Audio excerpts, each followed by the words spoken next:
My name is Clara Towson, and I'm a friend of the show. Boom. I am Francisca George, and I'm a friend of the show. Perfect. Hi, my name is Susan Leemans and I'm a friend of the show. Boom. Yeah. My name is Zainab Sammaz and I'm a friend of the show. Boom. Hey guys, my name is Sasha Vickery and I'm a friend of the show. Boom. Hi, my name is Lloyd Harris and I'm a friend of the show. Perfect. Hi, my name is Jan Faria and I'm a friend of the show. Boom. Yes. Take one. Well done. Hi, my name is Jasmine Paolini and I'm a friend of the show. Wow, Jasmine, you got it in one time. Ready? Play.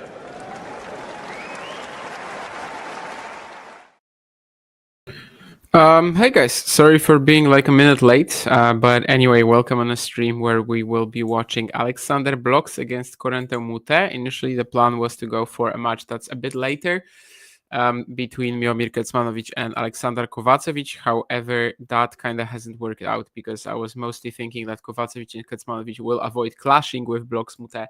And that is clearly not the case, as these two matches will be pretty much at the same time. And that was, after all, going to be my priority always, this one. Watching that either on stream or by myself. The score will be on the screen momentarily. Don't worry about that. Basically, because I'm late by one game, I'm still like figuring stuff out. There were some brief technical problems that hopefully won't be interrupting us today. In terms of what we are about to watch, obviously Miami, first day of the men's event, first round, Blockx is seeking his first ATP Tour win. He has had a few opportunities, mostly Davis Cup, but especially there was that Antwerp appearance last year. Not a great match from him, though, against Rinderknecht. And as good as the 2023 Australian Open Junior champion is, he kind of hasn't had any outdoor results, even at the challenger level, or any maybe is a stretch, but the big results, even in challengers, they have come indoors. So it's big for him to even qualify here, especially as for a set and a half, he just literally could not touch Otto Virtanen's serve. And that match was looking like it might be extremely, extremely dangerous to him. Eventually, that's not what happened. Also, otherwise, what I wanted to say is that against Moutet, he actually has played already in 2023 in Danderyd. It was a fascinating clash, which I got to see in person in Sweden. It was a match that was this good that it made me cry. I'm not kidding. It sounds ridiculous, but I literally shed some tears. It was an unbelievable experience. Seeing someone so talented as Blockx kind of just have to come up with 4 or 5 amazing shots in order to win a point, because obviously Moutet is so quick and such a good defender, but still kind of have that drive to keep going towards the net, even though he wasn't perfect there, even though in many ways he was just learning to play against someone like this. But despite that, Alex kept going, and Moutet himself was so impressed by that performance. I think he wrote 3 or 4 tweets that day. No, sorry, Ozan, that is not a football jersey. Where are the scores? I think they're here. Okay. So you should have the score on in a moment. Yes, you do already. So yeah, they're done there. It clash. One of my favorite experiences watching tennis live for sure. Moutet was congratulating Blockx on Twitter in 3 different posts and just said something like, I tried everything, but the guy was too good. And it feels a little disrespectful because this is a young player, he's developing.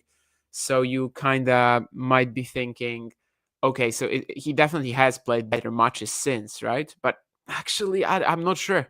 He was really that good against Moutet there, even though the version of his game was much more raw than what we're watching right now. I do think that he was just absolutely spectacular in that one. 7-5, 6-1 win for him. And yeah, an experience that I will remember for the rest of my life. I felt very similar watching Nikolai Budkov-Kier beat Carreño Busta in Spain in November last year. But yeah, so that's the history. Between them, Moutet must have a lot of respect for Blockx after that performance. But let's see if outdoors Alex can also deliver something like this, and whether he can also produce, just well, on the ATP Tour for the first time since these Davis Cup matches. Some of them were winnable. Christian Garin this year, I do think that was indoors. That was a match that Alex should have been winning. He didn't. Anyway, still on a decent trajectory. Normally not your style, but you can probably guess I'm enjoying a tour-level match right now. You're talking about Mackie and Nick, or are you talking about Blockx Moutet?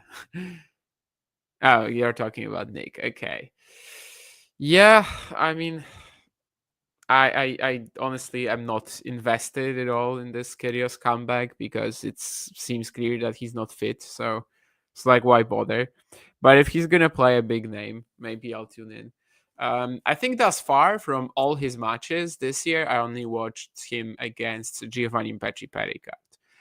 That sounds horrible, like in terms of my engagement, but I do think this is only his fourth match today, right? So it's not the worst ratio, let's say, of watching to not watching, from my perspective. But yeah, I will only get invested once he's healthy and ready.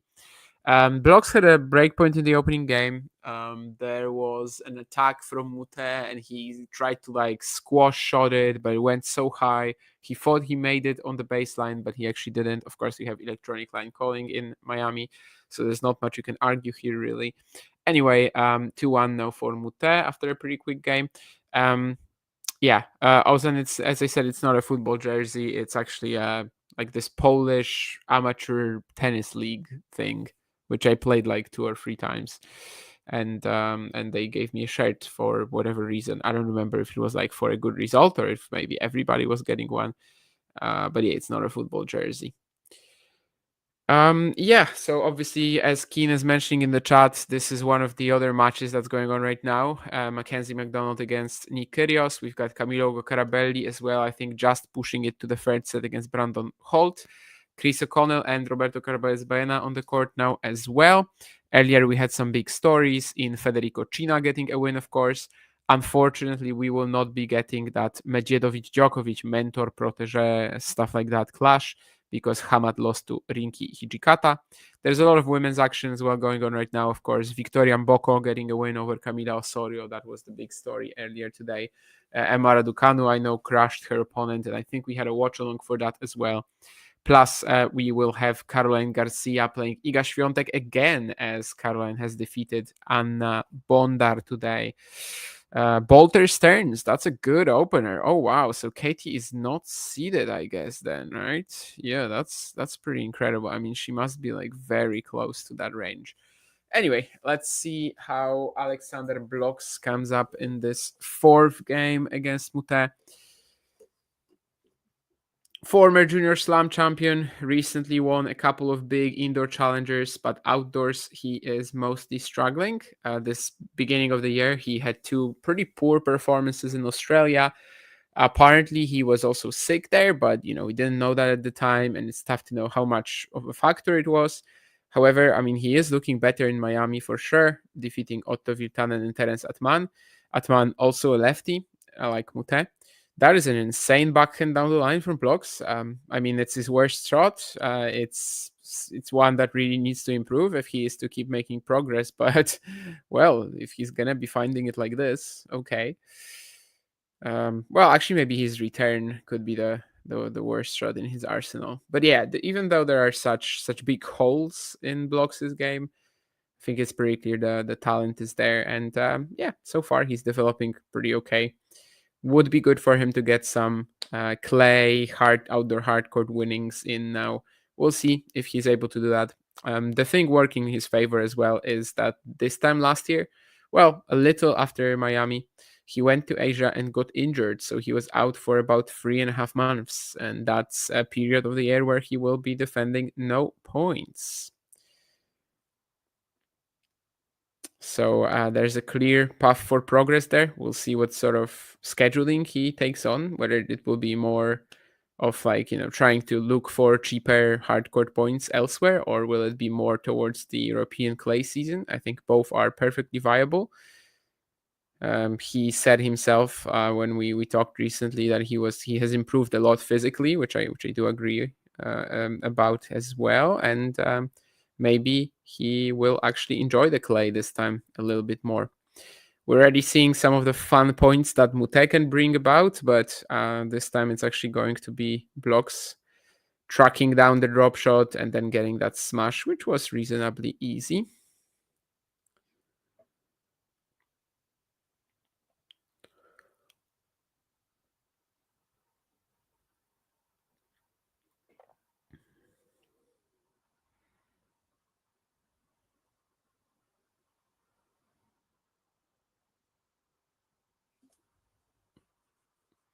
Had an ace down the tee in this game as well, but also a pretty cheap +1 forehand error. Let's see how this one is. That's a great second serve.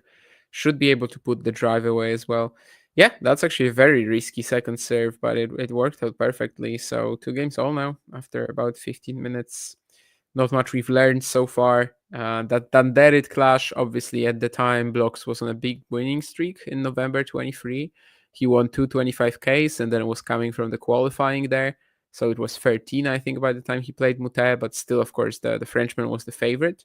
Today, I guess he's also a slight favorite, but yeah, the memory from that clash, as I said, is very vivid for me. And the opening set was just such an never-ending thrill ride. Hoping for something similar today, but I guess we'll have to see. I mean, it's gonna be hard to top their previous meeting, so could be actually a slight disappointment in this sense. But I mean, the 4 games that we've watched so far, they've been competitive. They've already featured some good shot making, so I'm definitely not complaining thus far.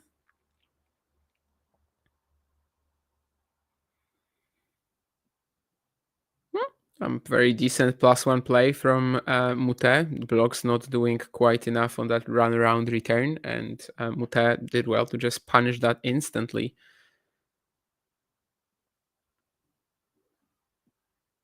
Not known for it, but he can definitely play a mean +1 forehand when the chance presents itself.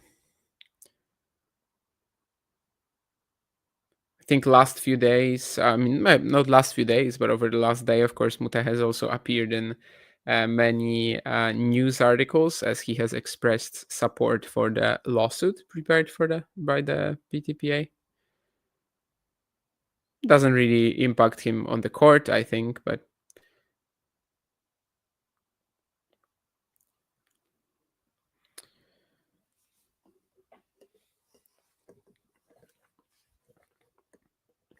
lefties typically shouldn't be good matchups for Blockx. But I think like a less aggressive lefty isn't that bad. Atman actually seemed like a pretty difficult opponent, but yeah, Terence's game was pretty shaky yesterday. So I don't think he ever really came close to beating Alex there.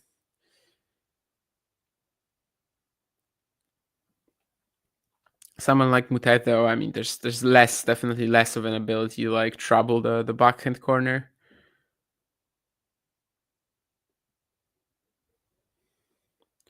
Before Miami, the thing is, Blockx wasn't even playing that well. He had a streak of 3 indoor challengers, which didn't even go that well.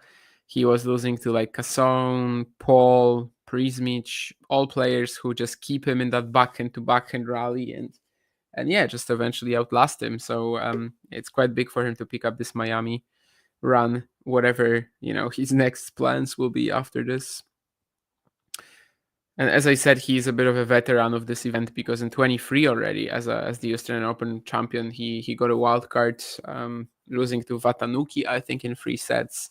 Last year, he had another wild card, also wasn't really able to use it. He lost to Pedro Martinez, I think 6-2, 6-2.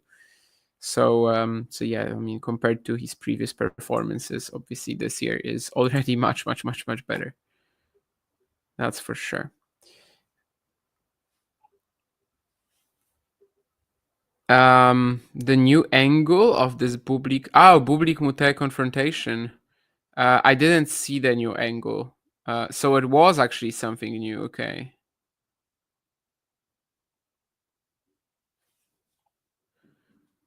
EFCAF today angle. Yeah, I didn't get to see that much. I mean, recently the performances of Engel have been pretty rough, and I didn't really tune into that. Lyle, by the way, Keen just had his tonsils removed, and he's gonna be back. He's gonna be in the top 100 anyway. I don't know if this year, but maybe next year.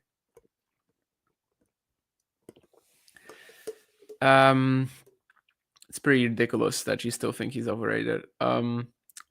Golubic probably was the player that I overrated the most, simply because I saw her playing some random Fed Cup matches and she was unbelievable. No, please, Aiden Mayo Sheehy. No. Two sets of nothing, and then okay, third set is a little dramatic, but 2 sets of nothing. So meet me in 10 minutes, I would assume, is a quote from that Bublik Moutet confrontation. I didn't see whatever the new thing is, no. I only watched it like live on stream and I saw that.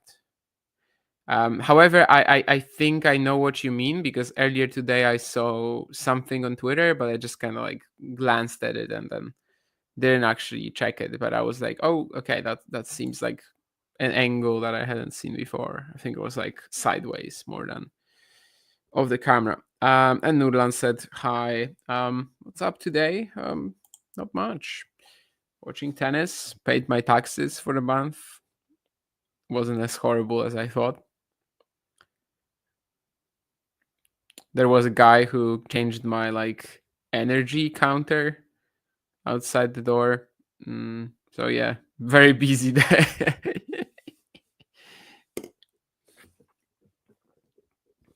Tomorrow, by the way, I can already tell you we will have a stream as well, but that will be the night session in Miami, or evening session, whatever they call it, and it will be obviously that Fonseca Tien encounter.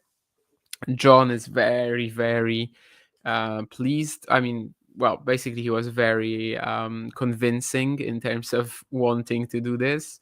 But it does fit me in terms of the timing, because tomorrow most of the Miami Open action, I will be out at table tennis, but I will be back for the evening session. So some mean inside out, inside in forehands from Blockx here. I think this is more or less what I said when I meant that Moutet as a lefty, like he can't really trouble his backhand corner too much. There's just a lot more time than against someone like Atman. I think similarly, Blockx did pretty okay against Cerundolo last year. He lost actually, but it was a 3-setter on clay, and it was like one of his first matches after that injury that I mentioned earlier. Of course, I mean Juan Manuel Cerundolo, since I was talking about the leftiness and that aspect. Seems like the match is going pretty evenly thus far. Let's see if Blockx can close out this 6th game. Moutet throwing in the slice. Blockx is kind of like misjudging it and also had to throw in the backhand slice. What a recovery from Moutet here, but he's not going to get that last forehand from Blockx. That was such a great point from the youngster as well. Was pretty creative, then like running up and down the court. I think he was quick in getting to that Moutet drop shot. Found a big backhand there. Usually that ends the point, but Moutet is unbelievable with the way that he's just retrieving that. But yeah, in the end, it's still a cannon forehand down the line from Blockx. So 3 games all. Definitely less like fun points than in their Danderit clash so far. Like it was just insane. Like points like this were happening just every other rally. But yeah, I mean, like obviously can't complain.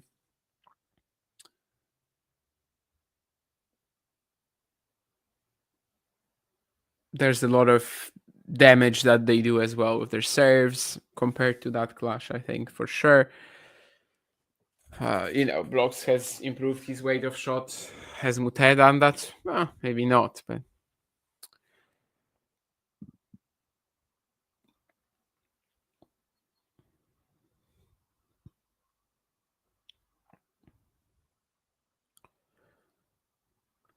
the block return of Blockx, which is obviously a pun that in this case was kind of intended, but I also just wanted to say it and I didn't have any other way, is definitely a work in progress. and it is allowing Moutet some good freedom here on the early attacking points and serve. This one just now was a good example. I mean, it's just way too short. Even someone who's not overly reliant on serve +1 forehand play like Moutet, he's got to be taking advantage of this. And we've actually seen 2 points like this in this game already.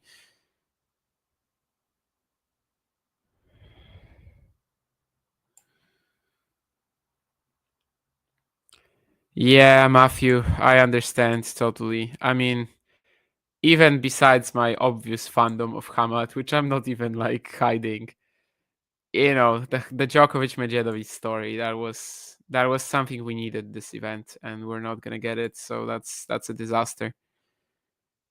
Omarkanov, Keen, I mean, pretty good. I think. I mean, obviously, since Astana, he hasn't done anything at the challenger level, but he's been like putting in the numbers in ITF events, pretty dangerous still in the junior events he played. I think his progress is working out perfectly so far. Amir Omarkanov, I think. Also, Castelnuovo, I'm not gonna tell you what type of player he is. I think I watched him last year in Mauthausen. That was a match maybe like against Fanslow or something like that. But yeah, I mean, I think he was pretty generic, and I didn't really like focus on that much. That was probably the first match that I saw that week, actually. But yeah, I think I was just like walking around and getting to know the venue rather than focusing on it. If you practice serve, footwork, and forehand backhand drills for about 3 months, do you think I can develop my style? Depends what they mean by style, because style I would kind of say more like your player identity, and for that I think you would need to play points, Like these are drills, and drills are amazing, and if you're just starting your tennis journey, they're going to help you. But in terms of developing your style, I don't think that's quite it. I think drills alone can't teach you like what you're going to what you want to do on the court. Although they can definitely lead you somewhere. I mean, if all your forehand drills are amazing and your backhand drills are well, not quite that, then I mean you kind of know what to look for in points as well, right?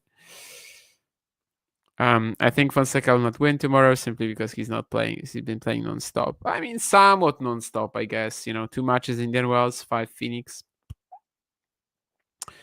I think it's pretty clear that in this matchup, like so far, Joao hasn't fought at all. Like he not fought with an F, but with a TH, right?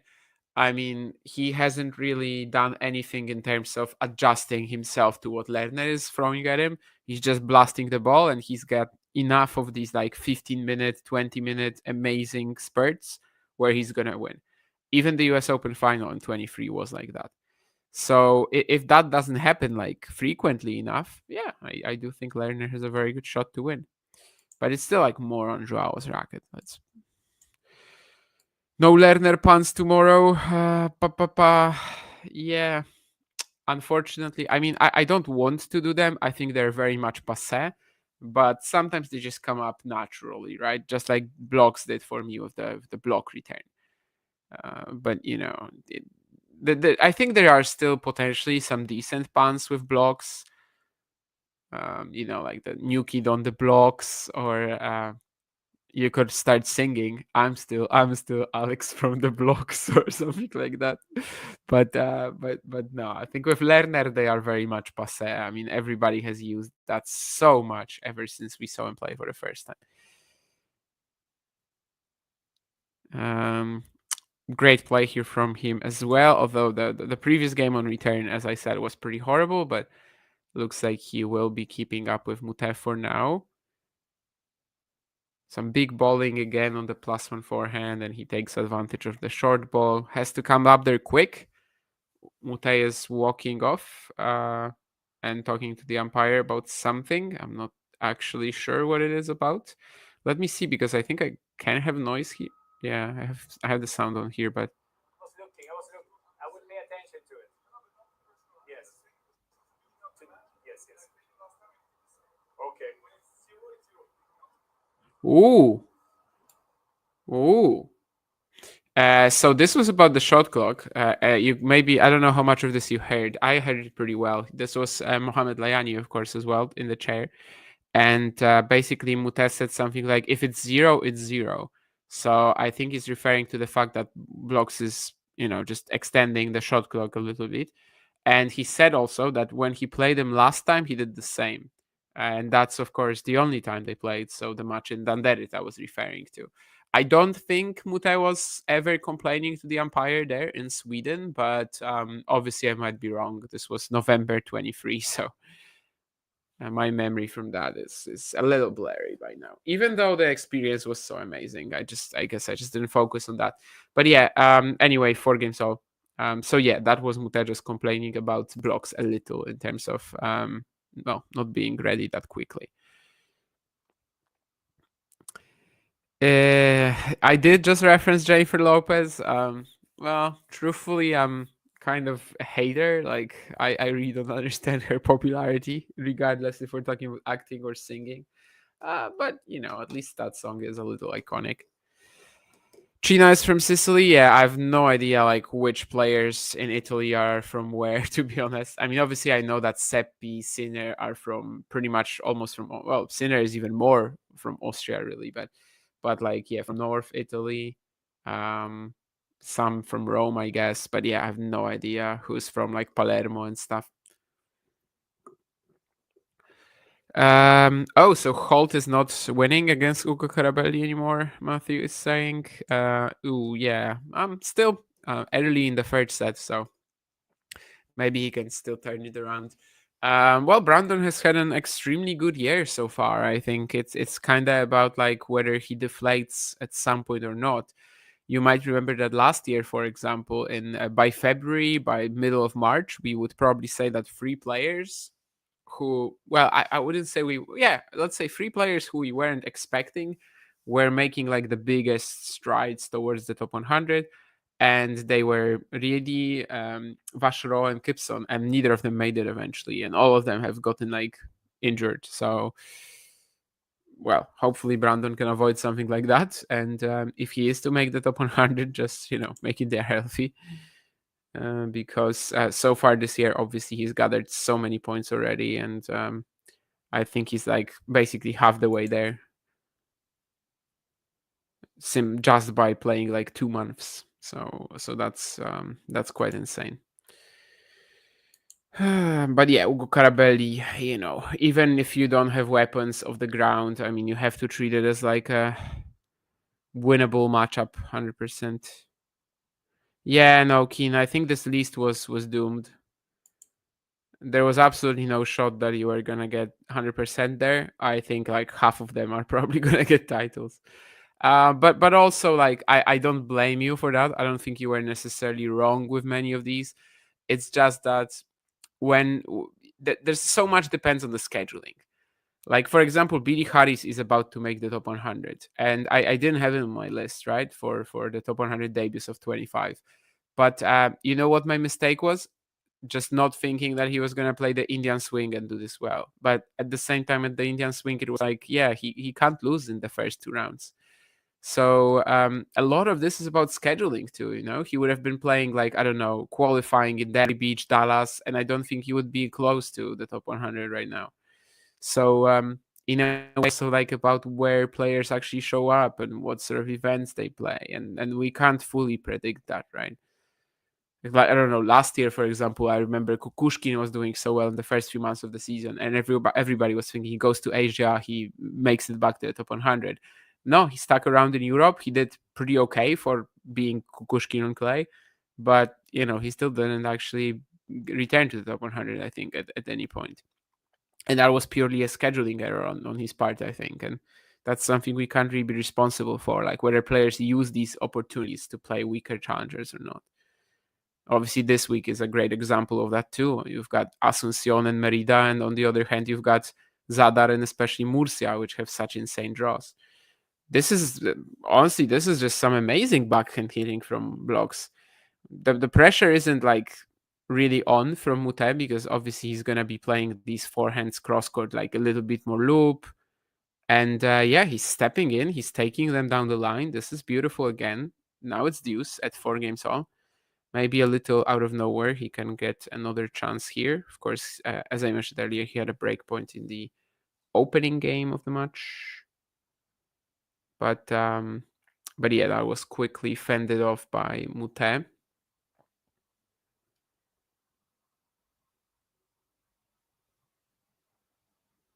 Barely puts that backhand return in play and overcooks the next forehand. Yeah, that's a bit cheap. That's definitely not what he needed at the moment.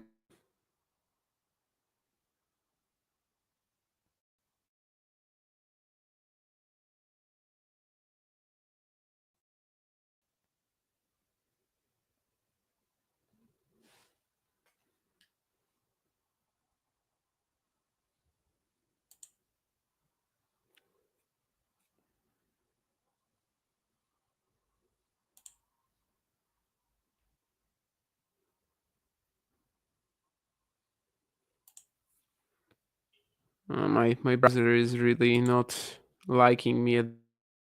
I think we're still on stream, hopefully. Anyway.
Hey guys, yeah, I did disappear, as I mentioned earlier. I've been having some issues at the very beginning of the stream as well with the technical side of things. Hopefully I can fix that soon.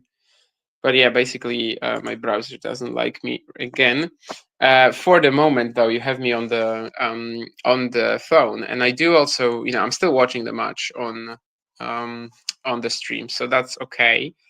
Anyway, before I disappeared, I don't know how much of this you actually were able to hear. Probably not, but I did think you might, because my camera was still moving for me. Anyway, no, that's not too important. I was just talking about Mboko because Nurlan asked about her, right? This question. And I think that, I don't know what you mean exactly of like the consistency of Andreeva. Because consistency-wise, it's not going to be the same. I mean, it's not the same play style, really. And I just don't think that's going to be the way, really, necessarily for her. But maybe she can be something like a more consistent Parks or something like that. Like maybe that's the way, because, in terms of the play style, that's kind of what we're talking about. So yeah, but definitely she's a very exciting prospect, and what she's been doing this year, it's such a big story. 28-1. Blockx, by the way, had that deuce, but as I said, he had a pretty cheap miss there. Looks like he will easily get to 5-all, but yeah, that was a real opportunity to break that he just didn't convert. Never high on either Lithuanian talent, so shocked that prediction went so soon. I mean, Keen, if you were talking about them breaking the top 100, okay, but if you're just mentioning them in terms of not winning a title this year, like that was never going to work, I think. And in terms of me getting into that thing, I actually looked at this Keen recently, but the way basically these this league I think is held in like the south of Poland. So even if I was able to like get into this and be on these streamed matches before they would kick me out after one time because I would be too weak, I don't think it would actually ever happen, to be honest, because because it's just in the south of Poland, and I would have to specifically go there to play, which is an expense that I don't think is worth it, really. So probably you're not gonna have an opportunity to watch me in a tournament in the near future. If there is ever something streamed I'm playing, I'll let you know. But yeah, I don't think that's going to be the case. Anyway, 5 games all here from 40 Love. There was a brief detour, but Blockx keeps himself in this. Let me see if I can finally fix that Firefox thing or not. Looks like still not really. But at least you guys have me on the phone for now, so that's okay. And as I said, the stream is still working for me. It's just my browser saying no to talking tennis. We are not friends with Mozilla Firefox, and we are not friends with Google Chrome, which I actually eliminated on my computer a while back. I don't know which browser I'm currently friends with. Probably neither. Perhaps we should start our own browser, because they all seem to be well, okay, no, it's actually my computer just being a little outdated by now. Let's see, a little obsolete. Oh wow, what a crazy shot. So Moutet basically hits a jumping backhand volley. I don't even understand what that is. Ozan, to your question, I mean, it's a very obvious one because Mika and Otto are way, way, way, way better than Emil, but I don't think I would beat Emil either. But I mean, they're still training, they're still professionals, and he's not. So it's actually very, very obvious that he is the weakest. So I would have literally my only chance would be to beat him, and I don't think it would happen. I think that he'd likely be much better than me. But yeah, if we're talking about who I would have the best chance against, clearly it's Emil, because he is just so much worse than they are. Well, maybe this can be the game, actually. There's a beautiful inside-in forehand here from Blockx, and he is 15-30. I guess the last 10 minutes or so, he's been threatening this a little bit, slowly but surely, and now 15-30. Let's see, Moutet throwing him out of the court with that out wide serve, but it hasn't really done that much damage. Let's see if Blockx can lock in. He won't need to. He just outlasts Moutet here, who is making that forehand error eventually. And now he has 2 breakpoints. Obviously, as I mentioned earlier, first game of the match, there was a breakpoint for Blockx. Didn't stick, wasn't even close to, but maybe this is the chance that he can take. 7-5-6-1 was the scoreline when they played in Danderit as well. First serve, though, is unreturned. It was just a pretty normal delivery at the Blockx backhand, was good enough on this occasion. Let's see if that second point will be different.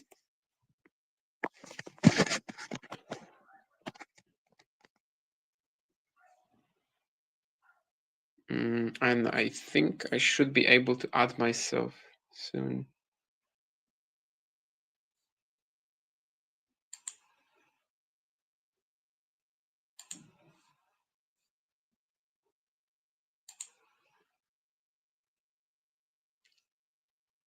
Blockx has missed another return, by the way. So both breakpoints very similar.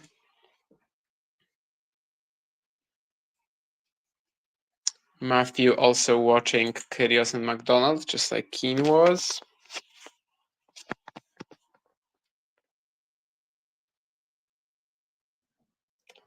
Much difference in quality between Gaston and Moutet. I think Moutet has a higher ceiling. He's kind of like, obviously they're both wild, they're both magicians, they both throw in so many junk balls, but Moutet has more like a base game. Some of this we're watching in this match too. Just a slightly better serve, slightly better +1 forehand. I think he just gets a little bit more for free, and then basically his game can be a little bit more stable because of that. I also do think he might be just a little bit more talented. Like Gaston is probably a quicker, maybe not a better defender, but probably quicker. Oh, maybe not even. But yeah, Gaston is like so reliant on that drop shot, and I feel like Moutet is way more versatile and yeah, has the bigger weapons, has like the more solid foundation in his game, and probably more staying power because of that too. Both of them, that they certainly do have like similar issues. that is undeniable. But that's a very long point, by the way. And then Blockx eventually winning that with the inside out. Give me. Okay, we should be back now, and now I will also try to organize the scores again. Hopefully that works out. But yeah.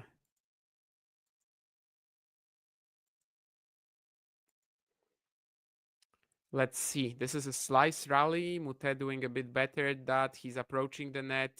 Will play a great stop volley, and Blockx is on the ball, but he was so quick at it. Like he was actually, just like sprinting towards it. And I don't think this was ever going to work out realistically. Yeah, give me like 2 minutes, and hopefully I will also get the scores for you here.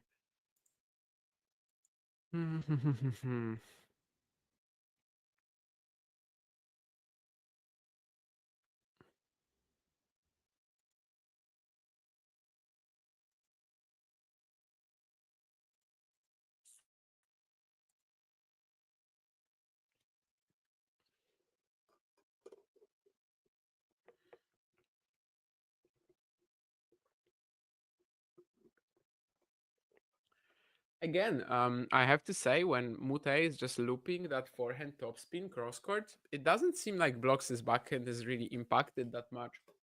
He's hitting well of that high ball. This time it's not one of these down the line stunners that he had earlier, but it's just it's just a strong shot, not much more really, and it's enough cross court. So yeah, definitely seems like the lefty edge is not big in this matchup at all for him. Why is not... okay, yeah, sorry. I have to click all scores. I was going to say, why is Blockx Moutet not on the ATP website for whatever reason, but it actually is. And indeed, Nick will be breaking. Oh, did my camera go? Why is my camera? As you can see, there's issues everywhere at the moment. Okay. But I think that my mic was still on. Anyway, Blockx will have another breakpoint here. Hopefully after that I can get you the scores finally. Anyway, breakpoint number 3 in this game. The previous 2 are just missed returns, and this one is going to be 2.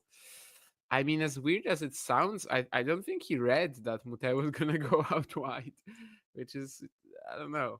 He kind of wasn't ready for it. I don't understand why. Return of the Jedi.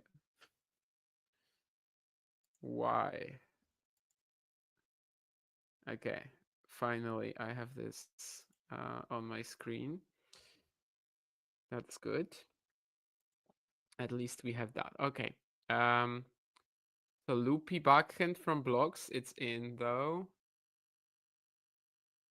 Moutet trying to get some advantage with the inside in, and Blockx decides to pull the trigger on a backhand line. This time it's not going to be as good as the previous two, though. So maybe Moutet, well, he has another game point to save this one.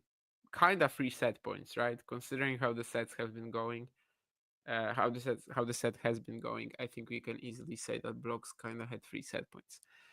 Anyway, other thing I wanted to, of course, mention, Keen. Yeah, Dimitrov Kozlov, especially when you know the entire story of Stefan falling into the water on that trip or whatever they did.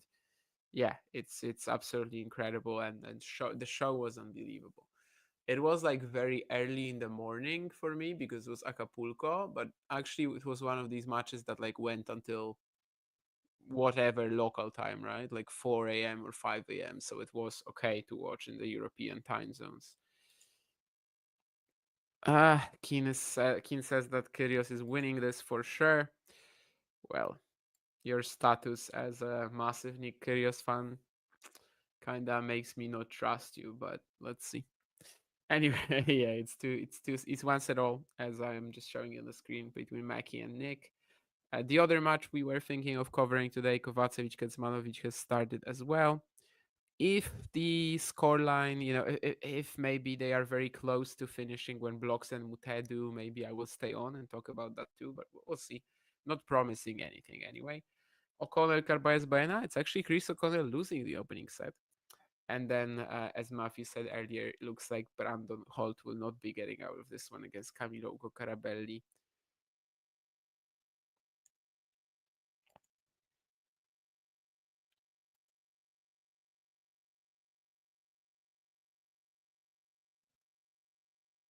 The main court is where Kyrgios is playing? I guess so, right? So I guess tomorrow it's gonna be the Fonseca TN venue as well. I'm wondering if I saw any main court action so far. Not sure. Boko, sorry, who was not on the main court for sure. I think Kovacevic, Kecmanovic is the second court. Butch Buchholz or something like that, right? It's a tennis player, but pre-open era, I think so. Pre-open era is like a blank page for me in terms of my tennis knowledge, I have to admit. I don't consider myself like a complete, like, and in terms of tennis history, but pre-open era, yes, I am horrible. Am I automatically a fan of Kovacevic because of his one-hander? Not really. I think some one-handers can be ugly. His isn't, although it is problematic. Like sometimes watching him trying to return or rally with it, especially in quicker conditions, it's not actually as as beautiful as you might think. But I was very much a fan of Kovacevic ever since I saw him play like some of these American challengers when he was still in Illinois, but he was getting a rare wild card. Obviously, because he was in Illinois, he was getting them in the challengers in Illinois, but basically because he was just like getting wild cards, let's say 4 or 5 times a year to American challengers. Maybe I'm stretching, maybe like 2, 3, and always doing well. During that time, I definitely became a bit of a fan and just was, waiting to see what he does after college. There were 2 guys at the time who were always doing damage in American challengers while still being in college players, and one was Kovacevic and the other was Galarno. And yeah, obviously Kova has managed to like translate his game to the pro tour. Alexis depends on what you're looking for, right? I mean, he's playing Grand Slam qualifying, he's won a challenger, so he's also translated his game to the pro tour. It's just not, I guess, what I had in mind back then, which now I see I was a little let's say naive with thinking that Alexis's game was quite as good as Kova's, for example. Anyway, looks like we might get the tiebreak eventually. Yes, Blockx with a confident hold. So 6 games all feels very feels like a good way of settling this. However, we have to remember that it was Blockx who had all the chances and 3 break points at 5-all especially, which if he loses this set, we're gonna be mentioning that as the moment he regrets. Yeah, Moise Kwame looks great. I mean, at this point, Keen, it's not like we can really say whether he has potential to be, I don't know, like a top 10 or a top 50 or a top 80 player, but it's obvious the foundation is great. Now it's all about like what he develops from there, but the base is fantastic. So many youngsters like this, though, right? I mean, I don't know that eventually never develop, but well, his achievements obviously for his age, where he is with his tennis for his age, it is special. Now just gotta like keep it up and keep developing. Jesus Christ! I mean, now that's a way to start the tiebreak. Uh, yeah, Moutet, he showed this gesture like this, and I think he meant line here, line here. I mean, what am I supposed to do? And yes, indeed, because Blockx finds the perfect backhand down the line, and then the forehand down the line winner. Both of them just like straight, bang on. Now that's a way to start the tiebreak. Not gonna complain. It's a mini break as well, by the way. Let's see if he can stick to it and keep it up. Well, actually, it's going to be Moutet helping him out a bit here on this missed second serve return. You could see he like stayed a bit too far behind with his legs. Had to try to make up for it with the arm, but that doesn't fully go out. That doesn't fully work out for him. So 2-love, one more point, and we'd be talking about a decent lead for Blockx. And indeed, that's a decent lead for Blockx. Another unreturned serve, but this one was of the first. Definitely far less egregious from Moutet. And now he has to work his way back from a deficit. I mean, somewhat for the first time in this set since we only got 12 service holds. But of course, he was the player saving breakpoints on 4 occasions. So he has had some, run-ins with the pressure today so far. Yeah, I mean, servant volleying is definitely the right idea here for Moutet.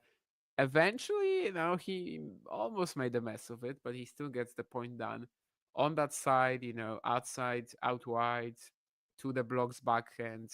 He knows that Alex is going to be so far out of the court. Servant volleying is definitely a good play here. And he does get the point eventually, even if I feel like he could have maybe done it a little bit easier than, the option he went for with the half volley and especially the half volley. Yeah, the fact that he didn't take that volley straight on was just making it much tougher for himself. But that's okay, as he still got it. One more point on his delivery. Of course, this is the less, this is the side where his delivery won't be doing as much damage, and Blockx is in the rally. Let's say less potent side. I don't even know what I was going for earlier. Maybe like menacing or threatening. Anyway, he actually manages to outplay the Belgian here in this very long exchange. Lots of good angles from both players. Ultimately, it's actually Moutet who's going to find that forehand. Not even line. I mean, he wasn't going into the corner with it, but by that point, he really had block. Like he was pulling the strings, and Blockx was just the puppet. So still one mini break, but it's 3-2 now, and suddenly that lead does not feel that huge. One mishap from Blockx here, and we'll be back level terms. So maybe the story of double. That's my reaction to a double fault from the youngster. Gotta switch sides now. 3 points all. I was just gonna say that maybe the story of like unused chances will be becoming even more strong here, but yeah. So a 3-love lead was here for Blockx. Only 1 point really where he had a big shot, but that rally he was just eventually outfoxed by Moutet in. And now after almost an hour of play, we will be 3 points all in the tiebreak. So still even, still nothing separating these two, really.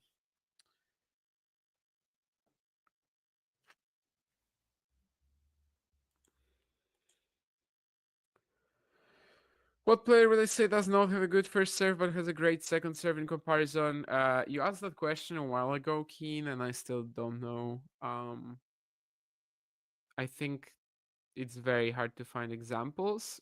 That's one like hypothesis. The other is that maybe we just don't focus that much on the quality of the second serve, which I don't think we do. It's just less flashy, right? I mean, it's so easy to just say, okay, so the first serve here is fantastic, but I don't know. I mean, I can't say that Yannick Hanfmann. Actually, Hanfmann even goes for the kicker on the first serve, so would have to be someone with like a really good kick. But if they have a really good kick, they usually have a good first serve too. I don't know. Maybe examples like this just don't exist. Maybe it's just like physically impossible to have a good, great second serve and a horrible first serve, or poor, just average, whatever. Anyway, Blockx lost another point, so from 3-love it was actually 3-4, but now he's got that mini break back.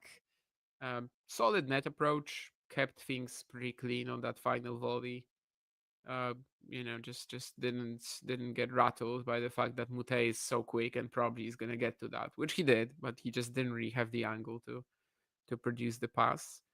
So now 4 points all, and it's the deuce side for Moutet now. So this is always slightly better here for Blockx, I think, especially with a second serve incoming. Yeah, that's probably my idea, Keen. That I think it might actually be impossible to have an amazing second serve and an average first serve, because even if the strength of your second serve would be the fact that you have a great kicker or a great slider, you can just use them on the first serve as well. It might legit be almost impossible.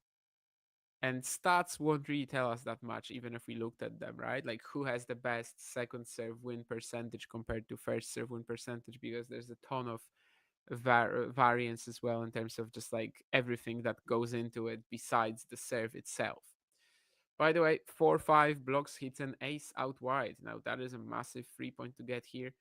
5-all. We know that someone is going to have a set point. For the first time in this encounter, someone will have a set point after the next point. Who will it be?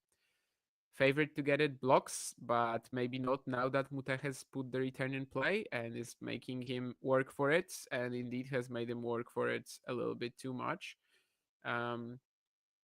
I mean, maybe some hesitation there, to be honest, because he was running around that backhand corner. He was trying to find the inside in forehand, but he was like a little slow on it. Well, eventually it's Moutet getting that set point, which, as I said earlier, just contributes to the story of missed chances that Blockx had throughout the set. Moutet, outside as well, you probably know what he's gonna go for. Does Blockx know? And does Moutet switch it up a bit? Of course he doesn't. It's a great serve. And he's got the drive volley eventually. Yeah, again, just serve out wide, killer angle, Blockx with no real idea to like how to cut it off. And it's 7-6, 7-5 for Moutet. Yeah, he was clutch. He was clutch this set. And anytime he was in trouble, the serve to the backhand was a key play for sure. 0-3 in the breaker, 3 breakpoints at 5-0. These were the chances for Blockx. Of course, I gave you the scores from like Moutet's perspective. But yeah, entertaining set. 15 winners to 20 for Blockx, 11 to 13 for Moutet. 43 points won by each player, which kind of again gives you how that was in terms of being so tight.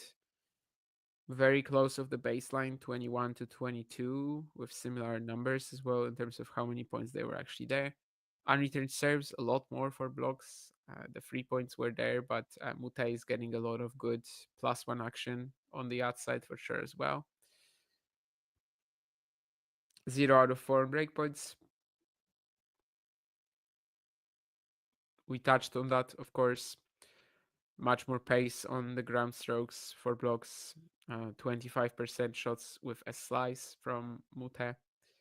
But yeah, all that matters I mean, we're just looking at a lot of random numbers, really, because all that matters is that Corentin Moutet won, Alexander Blockx none.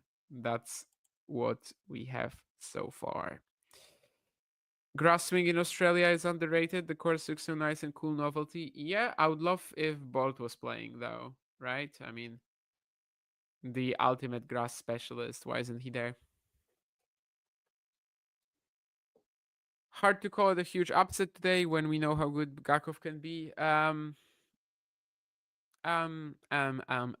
mean, maybe, but at the same time, Gakov has been out of it for a while. And I think what Gakov did a couple of years back, obviously the Monte Carlo run and stuff like that, there are a lot of players sort of like floating around the challenger level who can do that. Not all of them will eventually get that chance and like, you know, have that sort of confidence as well for it at the right moment. But a lot of players can do that. And if Carreño Busta didn't win the 2 events in Tenerife in February, it wouldn't be an upset at all, almost. But because he did, yeah, still pretty big. But if you watch the match, like Gakov was just straight up better. I mean, there was nothing to it really. He was way stronger physically. He was dominating with the lefty topspin forehand, and still an upset. But when I saw the odds after the match, I was like, "What? 7 for Gakov or something like that?" A little bit of a stretch. But yeah, Gakov was horrible for so long, so maybe that's why. Kecmanovic 3-2 up on Kovacevic with an early break in the first set. We've got Maki and Nick, of course, still going at each other. Third set on serve. Chris O'Connell up a break in the second set, and Carabas Baena and Camilo Ugo Carabelli defeated Brandon Holt eventually, 6-4 in the third. I was just gonna say that must be a pretty rare hardcourt ATP Tour Ugo Carabelli win, right?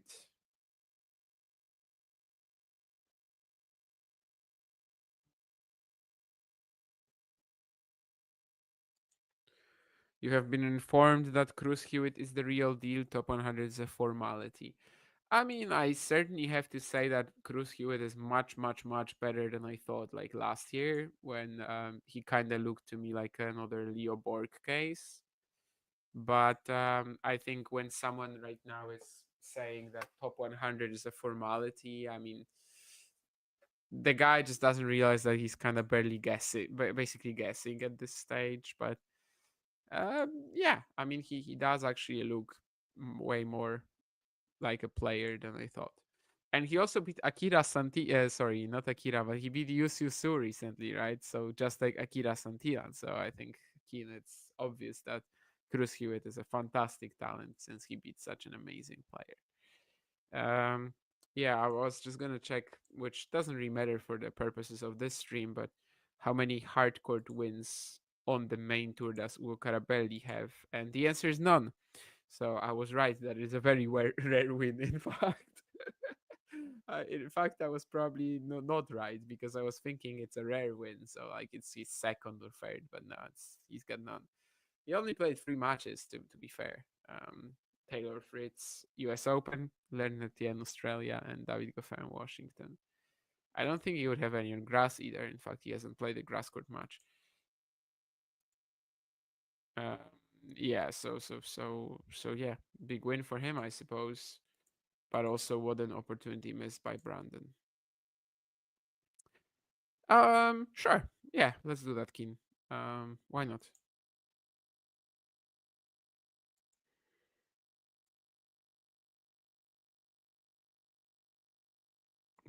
Yeah, I'll switch to Mackenzie McDonald against Nick Kyrgios if it goes to a tiebreak for sure. Yeah, let's try that.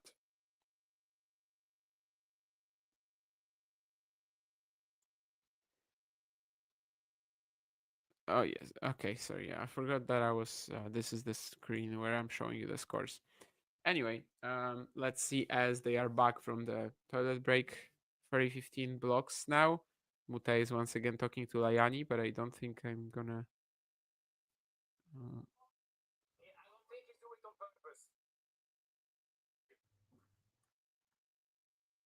Okay, I just heard Layani saying that I don't think he's...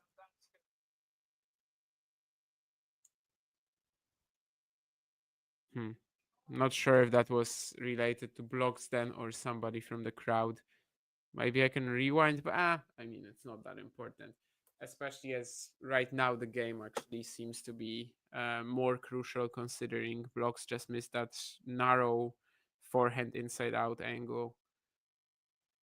It's a rough one because I think it's been a very good match from Blockx. He just wasn't clinical in the first set, and now, you know, if he gets broken right away, it feels like the match might just run away from him pretty quickly, and it would be pretty brutal to lose this in two. I don't think he's, well, maybe not. Okay, maybe not lose this in two, but like lose this in two. This set being like a 2-6 or whatever. And that's a brutal actually way to get breakpoint down, because he was on top of the net here. He was, I think, running on good timing, but he slips while performing that final volley. Reminds me of that Federer slip at Wimbledon, although it was pretty different.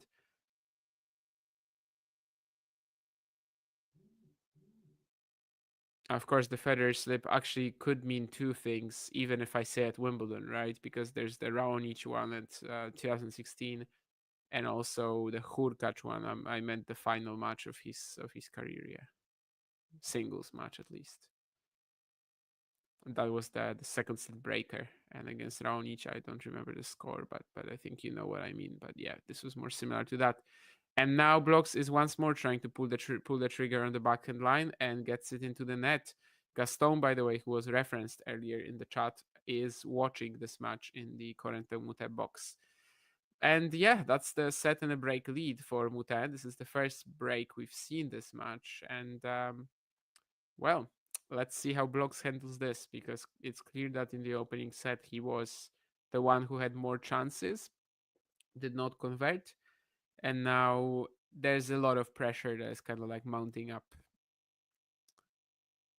Yeah, Moutet first serve placement in terms of the, you know, where he's going with for the backhand of Blockx, 60-something% basically.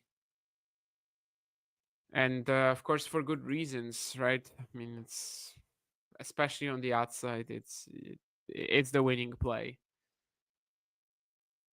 But even when there was that one breakpoint, because we had 4 breakpoints and 3 of them were on the outside, but even when there was one on the deuce side, he went to the backhand and it worked out for him. So I do think that somewhat surprisingly in this match, the Blockx backhand return is a bigger issue than against Atman. In the rallies, it's held up fine, but it's a bigger issue than against Atman, who has a much stronger serve than Moutet.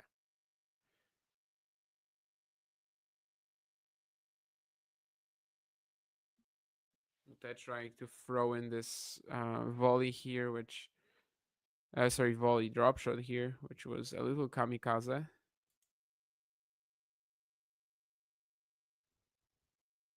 I guess there's a tone of his game though that's like that. Sorry, I don't know what's happening to my voice. Maybe it's a mutation. Ooh. Well, I was thinking, how does Blockx respond mentally? That backhand cross court, and I guess I was also just talking about his backhand holding up okay in rallies. Obviously, if he is to like make more impact in these outside points when Moutet is just throwing in the out wide serve, stepping in a little bit further and like giving himself well, less time, but giving himself more opportunity to cut it off early would be an idea. We'll see if he can do that, because I think on the previous point he actually did. Deuce side, I mean, it's fine to stand further back. There's no angle for Moutet to like unleash there or go to the net or something like that. No, not really. But yeah, this is a big game. I think if he is to survive, if he is to keep up with Moutet in this match, he kind of has to strike back reasonably early. And so far, it's a combination of him striking back and Moutet just feeding him errors here with this cross-court forehand. I mean, you can see what he was going for, probably approaching right after that, but yeah, it's wide. So 3 breakpoints for Blockx. 0 out of 4 on breakpoints in this match is the Belgian. So 3 consecutive. Not a well-placed serve from Moutet. Is this the opportunity he takes? Some good depth, but he tries to unleash on the forehand, and he's just like, oh yeah, I mean, he knows how, I can't say stupid the decision was, but he just knows he wasn't positioned well whatsoever. And yeah, just ends up being a bit too trigger happy here. So 2 more breakpoints. You know, if he misses another one, things will start getting a little uneasy, and he will, in fact. That serve for Moutet, that like slider towards the T, well, basically slided down the T towards the Blockx backhand has been working out pretty well too, even on the deuce side. And I think, in fact, on that graph that they showed us earlier, Moutet was going at the backhand even more on the deuce side. Now he switches it up on another break point. He's at the net after a block return from Blockx, and he will win this point. Oh, wow. Yeah, so Blockx caught up to his drop volley, and then Moutet just had to come up with something, like the reaction here.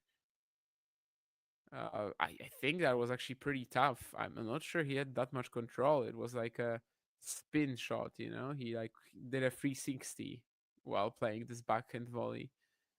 Spin around, I guess. But yeah. 0 out of 7 on breakpoints now for Blockx. Now that is a pretty depressing stat. Of course, he still isn't out of this game. Perhaps he can create an 8th or even further a 9th or a 10th. But yeah, if he doesn't break here, and yeah, he just made the pivot instantly here. He was expecting that serve from Moutet again, the same one that won him the previous point on the deuce side. And Corentin surprised him, which made Blockx so late for this return. Yeah, very telling stat here on our screens. Breakpoint saved, 0 out of 1 for Blockx, 7 out of 7 for Moutet. That is very much the story of this match so far.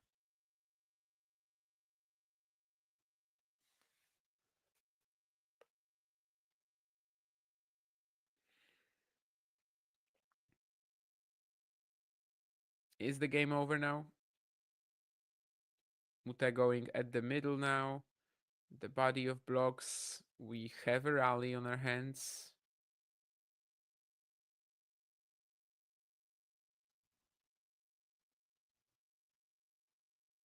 It's a pretty awesome one. Blockx goes for an optimistic approach at the end of it, but it's going to be okay since Moutet misses the pass. So much stuff to unpack here. I mean, the best forehand that Moutet played was actually one where Blockx just slammed it cross-court with of all the pace that Moutet was using, adding some of his own, taking it so early. It really helped him survive here, and then eventually he gets that short ball and doesn't do much with it. But maybe just the pressure of him going towards the net, you know, sometimes it's enough. I've been a little frustrated with somewhat like this recently when I see my opponent in table tennis like pivoting to the inside in forehand. I've kind of been missing my shot all the time. So, you know, something like that, I guess, is also similar to this in tennis, right? When you just see with in the corner of your eye that your opponent is approaching, and it instantly just makes you hit a worse shot. Of course, it's tough to approach in table tennis, so I guess that's why it's the closest possible thing.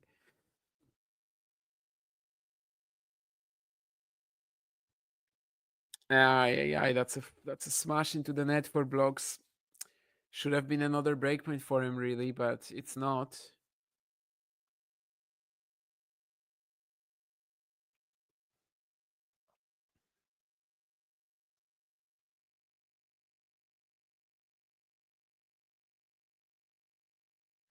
I think Moutet was trying really hard to get that ball on the line, and I don't think he has yet. he's asking for the not a video review, since we had that technology, but he's asking just for the call to be shown, so that he can know how much he missed the line there. Can see the desperation though that he had in trying to find that backhand angle there. I mean, backhand angle for Blockx, of course. Let's see, another deuce point. Breakpoint number 8 or another game point? It is going to be breakpoint number 8. Well, to his credit, Blockx is so far pretty relentless in at least creating these chances.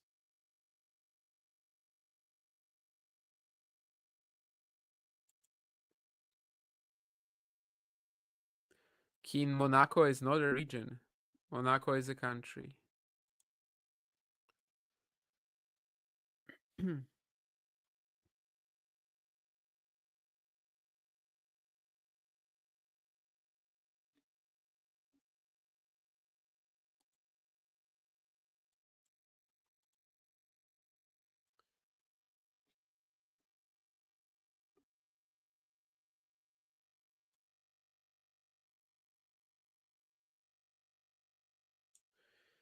you ever see a scenario where the ATP awards ranking points for exhibition events? Ozan, but then what is the definition of an exhibition event? By the way, Blockx breaks, finally. He points to his head as well after claiming that 8th breakpoint. But yeah, I mean, good for him. I think it ensures that this match will be at least a bit longer. Let's see how this keeps progressing. But obviously, after all these oh wow, that was almost an incredible shot, but he actually missed that in the end with a little jump there as well. Crazy though that Moutet even got him to play this, because I think the previous shot would have won the point for almost any player. Anyway, do I ever see a scenario where the ATP awards ranking points for exhibition events? The thing is, if there's an event and it gets ranking points, then it's not an exhibition anymore. Like literally, the definition of an exhibition is that it doesn't award points. So yeah, that question doesn't make sense.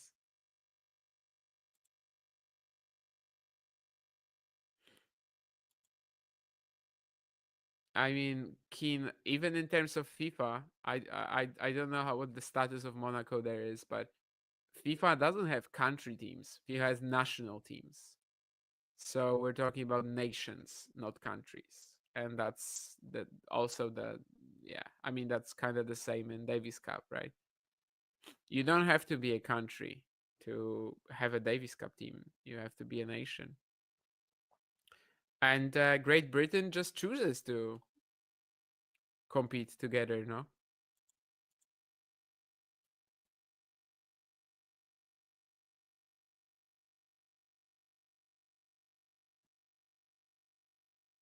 I think in Davis Cup, I mean, Great Britain just wants to compete together, and that's why they do.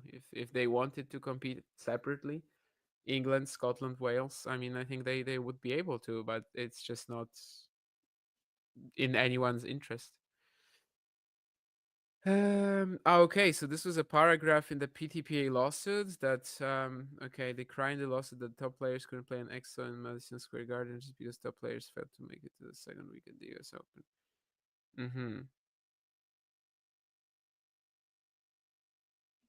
So we're talking about them not being able to show up at an exhibition during the second week of the US Open, or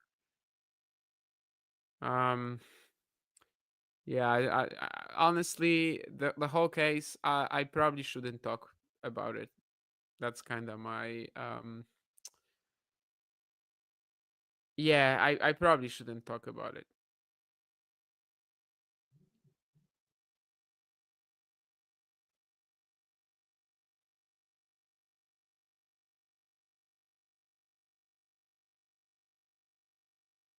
I can see myself getting in trouble for talking about it. Although I do think actually my opinions would be let's say correct for one of my employers. I can see that there could be some sort of a conflict of interest there. So yeah, I'll probably refrain. Although in terms of exhibitions, I mean, I don't see a problem with anyone playing an exhibition in the second week, I guess, of Slam if he's not there anymore. But obviously, it depends on the contract and what rules are there. So like you can only really abide to what is there already.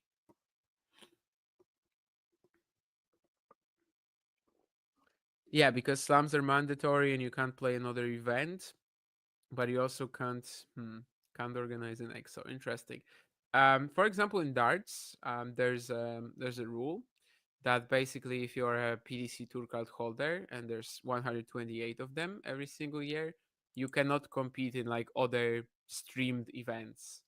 So you can play some other tournaments, but if they're like transmitted live, you can't with video, right? Because that is something that is exclusive to you as a PDC player.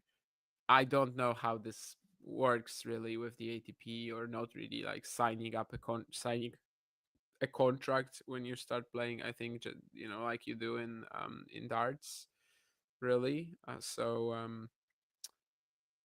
yeah, I honestly don't really know that much about the case anyway. So my opinion wouldn't matter. And yeah, as I said, I don't think I should say much. But yeah, I as you guys know, like I prefer to watch what's on the court. Whatever happens, happens, and I will adjust based on that. I am okay, Jake. Thank you. Do many players in ping pong run around their backhands? I mean, yeah. It's pretty much like tennis in that sense. I mean, mechanically the strokes are very similar, and as you have noted yourself many times, of the forehand is just way easier to create pace for 95% of players. So in fact, it's even thought that like if you have a high ball, you have to run around essentially, because many players struggle to hit a high ball off their backhands. In fact, I think almost nobody can really. Like if you have a high ball, you gotta run around. It's just how it works mechanically. And it's the same in tennis, right? If you have like a really high ball, it's very hard to slap it. I mean, you can do it, but it's not gonna be too consistent, and it's way easier to make an error like this. But yeah, even just to create aggression in rally play, most players will have to try to run around. Yeah, of course there are going to be some exceptions. My backhand is kind of like my trademark, but I still, you know, primarily try to hit as many forehands as I can. So it's not, I can't. I'm not quite a Richard Gasquet. I'm like middle of the road, let's say. But in terms of running around strategy and how the shots work mechanically, it's just like tennis, really. That might be true for all lawsuits of them.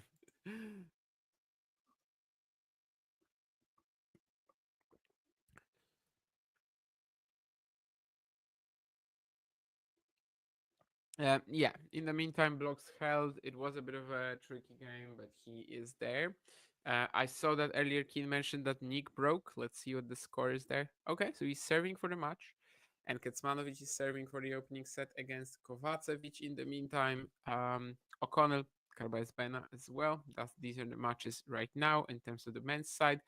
You know what? I said that we were gonna do that for the breaker earlier, but maybe we can actually switch to Kyrgios serving out the match as well. Why not? Let's watch one game of Nick Kyrgios. So for me on the screen, he's 3 points away, and now he's just 2 points away as he hits an ace. So it might not be the longest viewing experience I ever got of Mr. Nick Kyrgios, but that's fine. If he does progress further into the event, then I'm obviously gonna get more opportunities to watch him there. Also, I have to check which seed he's gonna play if he wins.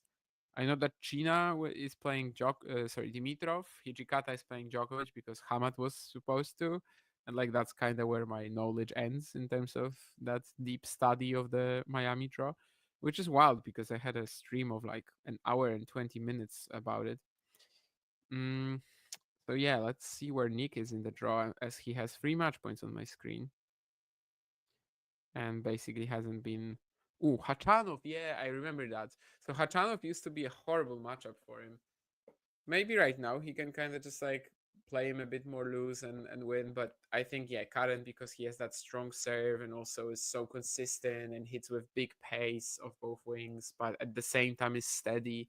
He was always kind of tricky for Nick. Of course, the biggest example of that was when when Nick beat Medvedev at the US Open, right? And then loses to Karen in the next round. Anyway, Mackie misses a second serve return. So it is a win for Nick Kyrgios, his first of the year. Physically, he apparently is in better shape than in Indian Wells, where he obviously retired against Botic van Zandschulp.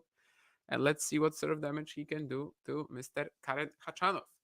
Now, though, let's see if Alexander Blockx isn't turning something around here. He is love 30 up on Mr. Moutet in the 4th game of the 2nd set. This set obviously started with a break on the Blockx serve, but, well, clearly the serves have been not making as much of an impact in this 2nd set. And a love 30 opportunity. I mean, it took so long for Blockx to finally get a break. I mean, to finally convert a break point, but maybe now he can start doing it somewhat regularly. Let's see. Some good trading here. That forehand, yeah, it's actually gonna be long. Some of the perspective on this camera angle is a little misleading to me. Like sometimes the baseline in the further the baseline that's further away from me can be tough for me to read. I was thinking that probably makes it in, but actually it didn't. 1530.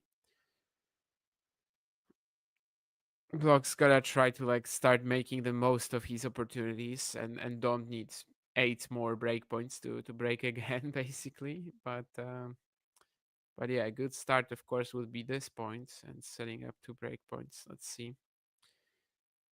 Yeah, just leaves a bit too much space for Moutet, though, here.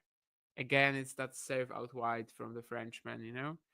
But when the return was so central from Blockx, Moutet had 2 directions and both were winning the point.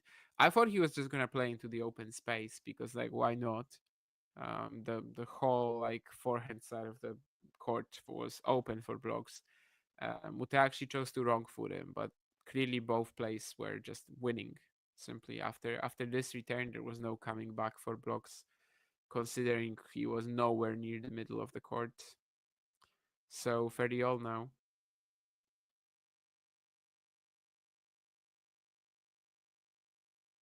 This looks a bit better for him. Moutet getting that forehand in just barely. And now we're just trading ground strokes. Who will be more tempted to go for something crazy here for the winner line? Well, no one yet. There's some slicing as well, and it's gonna be Blockx missing a neutral rally slice. I think there was a shot earlier that Moutet thought was gonna go out from Blockx, but it just clipped the line. Nonetheless, he's won the last 3 points and is 40-30 up.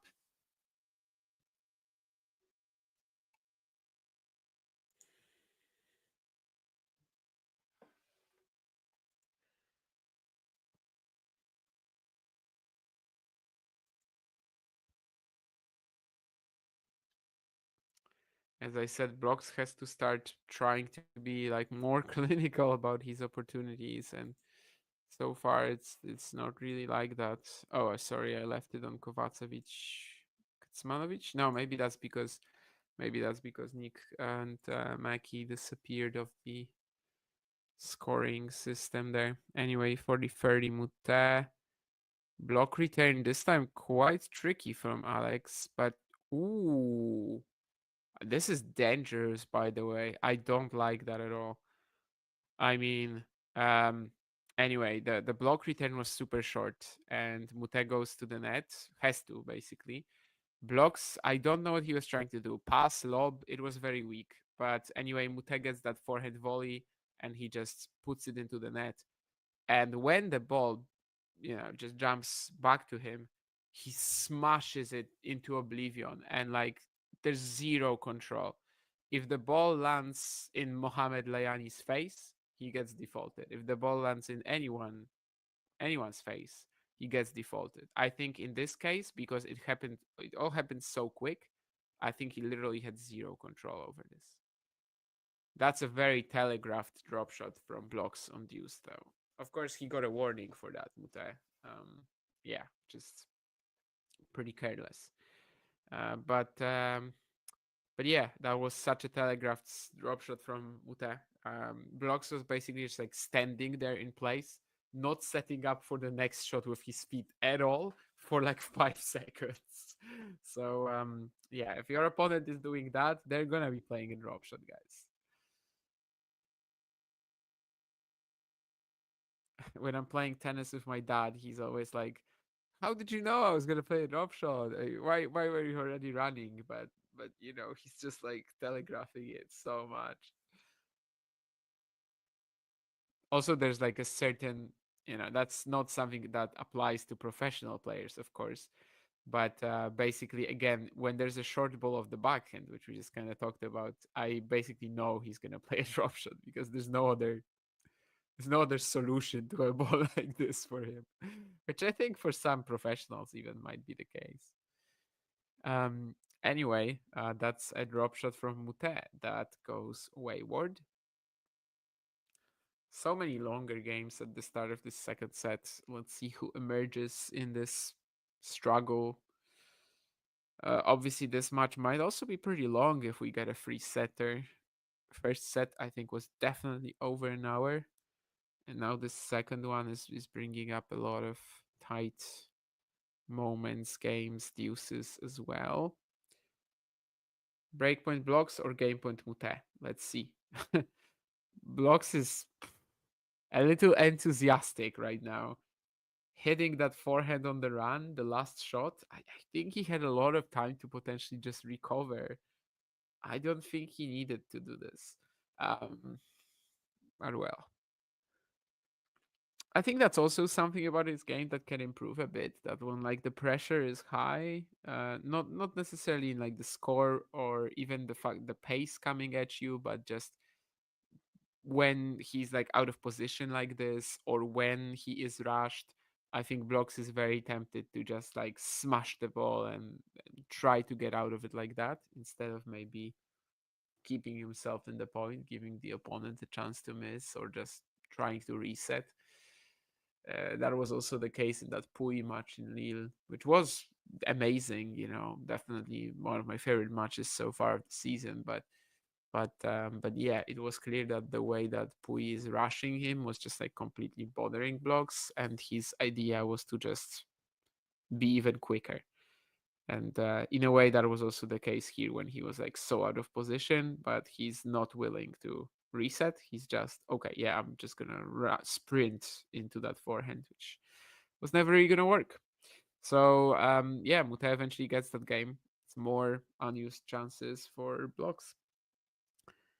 And he loses that short backhand exchange here.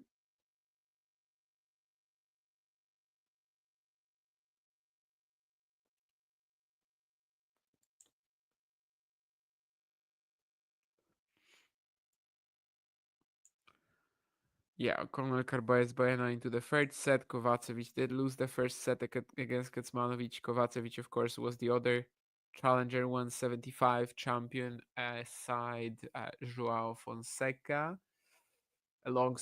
wanted to say Joao Fonseca last week. Kova is playing Kecmanovic and can potentially face Kasper Ruud in the second round if he wins. Of course, now he's down a set. Joao will play Lerner Tien tomorrow, and we will have a watch along from that match. The winner of that is taking on Ugo Humbert, I believe. Moutet once more complaining about whatever he is complaining about. Layani is having a field day there, not sarcastically, let's say. Oh, the smashing again from Blockx is not too clean, but he does get the job done this time.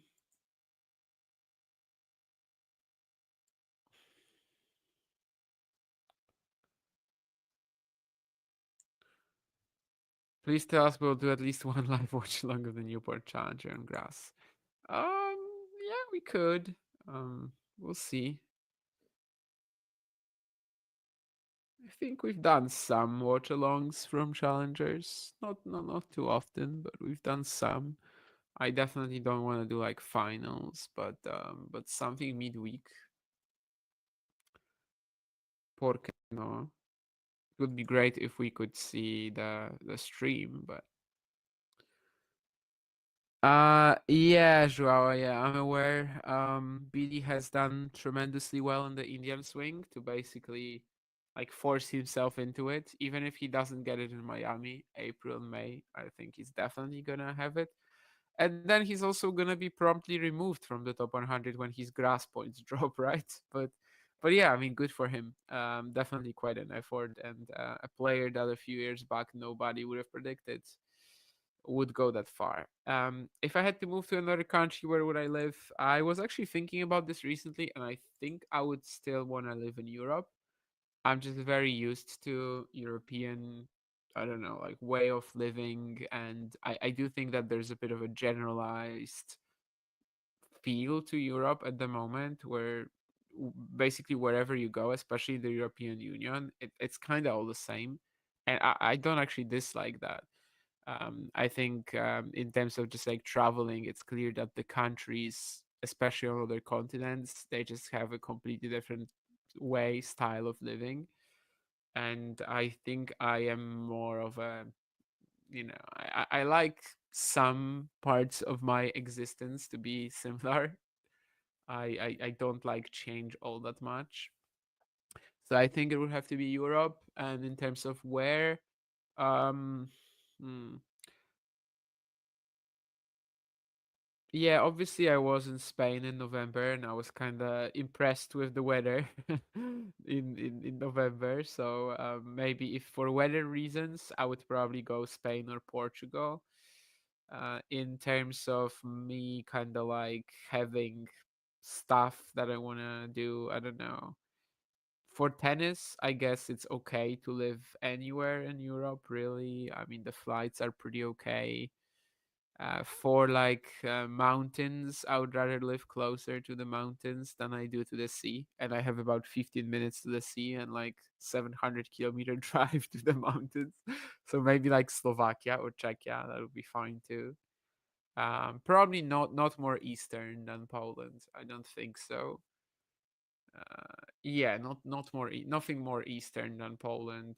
Scandinavia is good too, although the cost of living, like I would have to earn good money, especially in like Norway. But Scandinavia is fine too. I know that kind of goes against the weather argument, but do I really care about the weather that much? I mean, I'm not a person who like needs to have sun. I don't mind cold temperatures. Sports, you can do them indoors. You can run in any weather conditions almost. So yeah, basically not more eastern than Poland, but any European Union country, I guess, is my answer. I don't think it matters a great deal right now. um it's all practically the same. It's not like there are many major differences between living in, I don't know, Germany, Poland, Spain, and Italy, right? I mean, of course, if you go there, there's going to be subtle things and there's going to be things you need to adjust to, but I do think it's very easy to do that in Europe. Other continents, at least from what I hear, since I've never been outside of Europe, I think would be more of a change up that I wouldn't really want. So yeah, that's my answer to your question. I know it's a bit of a non-answer, but I really don't have like any major favorites here. Depends if if I'm going for the weather, for the landscape, or for just like convenience. Which I guess more convenient would be to live in like, I don't know, maybe Germany and near Frankfurt, simply because of how many flights you can get from there.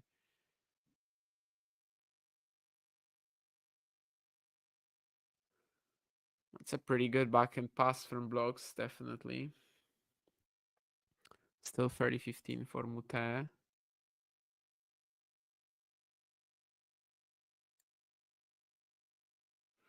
Portugal has overpriced housing. That's interesting. I thought that no, actually housing maybe yes, but the costs of living are pretty good, right? Portugal. I remember being very surprised last year in Estoril when I went to the shop and it was like it wasn't like a Lidl or anything like that. It was actually one of these kind of deli-ish ones, and I got a lot of food and the cost was like honestly probably what I would pay in Poland. I think Spain and Portugal generally aren't that expensive in terms of the cost of living, but housing probably yes. I mean for the reasons that we mentioned, right? Because the weather is because people are just moving there for the weather or something like that. Yeah. I mean, obviously, it kind of depends what you're doing as well and how much you earn. I'm comfortable with living in Poland, though. I'm not planning to move. If it ever happens that I have a job opportunity or maybe like a life situation that would require me to move, sure, I wouldn't mind it. But I also would like to stay in Poland. I know that. It would have to be an awesome job or something unexpected in my life for me to move. So it's only a hypothetical thing, but yeah, just recently I was thinking that it kind of like yeah, moving into anything in Europe I would be comfortable. Otherwise, probably not as much. 30 all, and again, Blockx has an opportunity in this rally and just dumps the backhand into the middle of the net.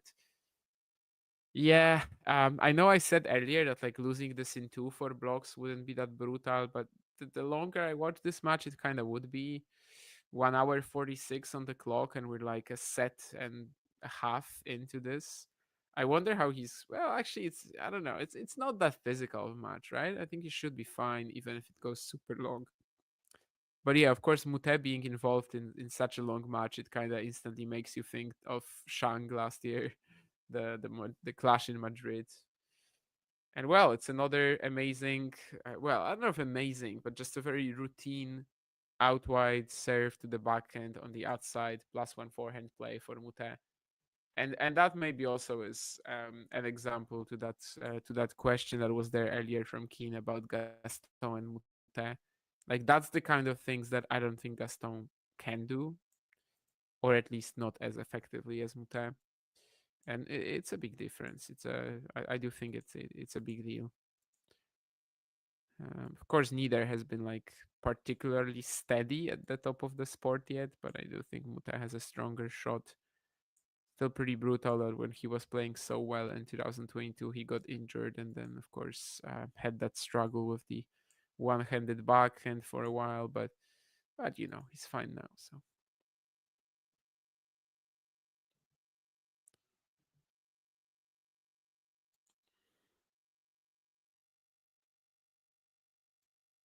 Kacmanovic up a set and a break now on Kovacevic. Might be a quick loss for the Kapkana champion. Some results as well on the women's side, and Peyton Stearns did indeed beat Katie Bolter. I think Matthew was there in the chat saying earlier that she will become her mommy or something like that. So yeah, she has. Jastremska taking on the court against Bencic now, and friend of the show Susan Lamens has unfortunately just lost to Moyuka Uchiima. All right. Anyway, Blockx is missing this short ball forehand off a slice, 15-30. He's just had some more opportunities, really, but of course we are getting dangerously close as well to that part of the set where one break might mean game over, especially for Blockx. Well, the previous forehand miss didn't stop him from absolutely crushing this one. I do like how he's played today. I mean, I have a feeling it's going to be a sour taste because he's probably losing this match. Obviously, he's down a set. But there's going to be some positives to look at as well, considering his whole Miami performance and how, last year and at the beginning of this season, outdoor tennis did not really fit him that well. But if he takes that sort of level to like an easier Asian event, I think he would definitely have a good chance at winning it. or like the 1-5 in Porto last year, right? He lost to Moro Cañas there in 3, I think. Yeah, like that's an event he also could be winning right now if it happened again somehow in the same draw, the same players. And he also gets out of this one. Some good serve and +1 forehands from there. So yeah, didn't allow that 15 all miss to potentially rattle him. Even though, of course, against Moutet, it's kind of easy to get rattled.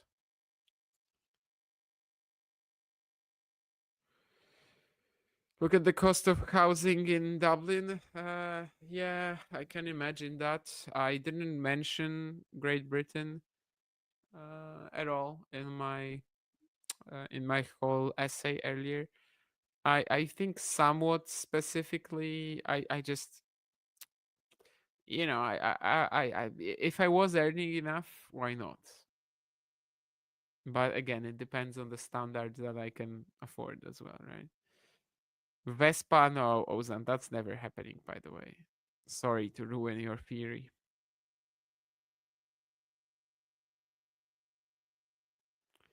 Portugal always appears in the top of the list for housing prices. Yeah.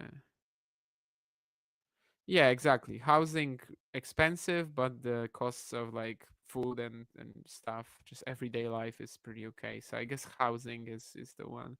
But it depends, you know, what you want to do, right? I mean, I'm renting an apartment currently mostly because I just don't want to like, even if I had the money to buy an apartment right now, I probably wouldn't do it simply because I don't really know yet what I'm gonna be, you know, where I'm gonna be living and what I'm gonna be doing even in a couple of years. So, well, I hope that I know, but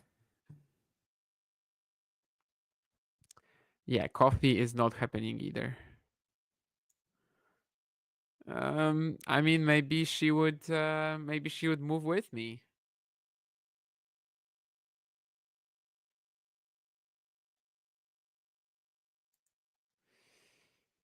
There are two options there, you know, and what about my parents, my friends here? I don't know. I'd rather stay in Poland, as I said, but obviously marriage or relationship is one of the reasons why people might move. Moutet stealing 50% of the points in terms of the tennis insights, Blockx 38, so actually both significantly above the average, which of course makes for some nice back and forth rallies. One of your biggest mistakes in tennis is going, okay, so like trying to wrong foot them, contre pied, they say in French, so against the feet. Yeah, I mean, sometimes when your opponent is like this far back, they kind of don't have another option, right? I mean, they know that they're not gonna be back in at the middle of the court, so they have to just stick to that corner, and then yeah, then you can lose like this. Gotta try to keep watching the opponent with the corner of your eye, and yeah, make the decision based on that. But yeah, obviously that's a common mistake. Just sometimes trying to get maybe a bit too cute with this, where instead you should just hammer into the open space and don't look back.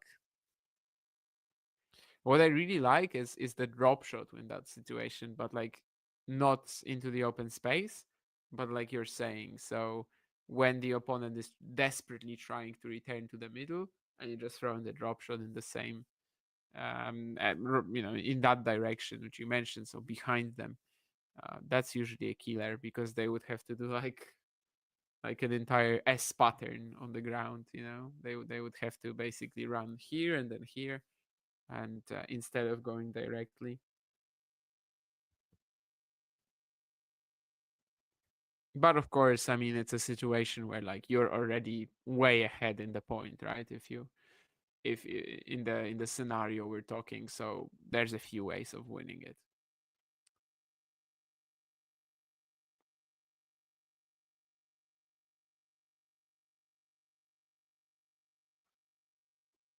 Yeah, once more, 30-15, and it's the serve at the backhand and just kind of keep cruising from there that wins it for Moutet. I think as the match has kind of kept on as well, I think maybe from like 5 all in the first set. I believe Moutet has started going at the back and even more on that out-wide serve. And maybe on the, maybe also on the deuce side as he just did here. So it has been an issue for Blockx, definitely. In fact, you could definitely argue that if Blockx is handling the lefty serve of Moutet better, the lefty serve at the backhand, then this match is like 6-4, 4-2 Blockx right now, or maybe even done by now. It's like 6-4, 6-4 Blockx, and he's just eating his pasta or whatever.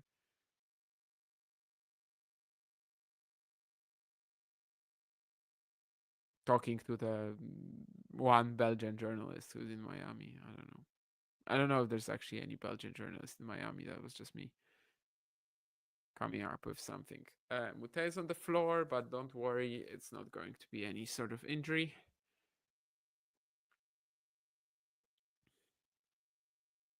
Almost 2 hours on the clock, and yeah, this definitely has been a lengthy, entertaining match.